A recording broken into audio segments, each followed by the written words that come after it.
আমাৰ এই কাষতে আছে দৰিকাখন। সেই দৰিকাখনৰ পৰা যেতিয়া পানী বাঢ়িলে সোঁতটো এইফালে লৈ গুচি আহিলে এইবোৰ মানুহৰ ঘৰত চব শেষ হৈ গ'ল।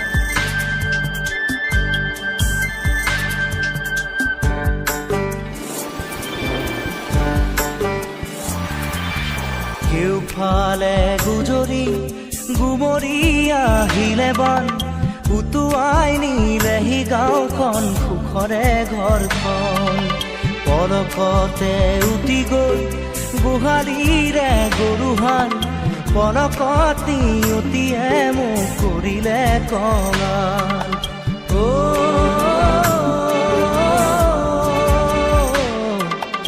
উটুৱাই নিলেহি গাঁওখন সুখৰে ঘৰখন।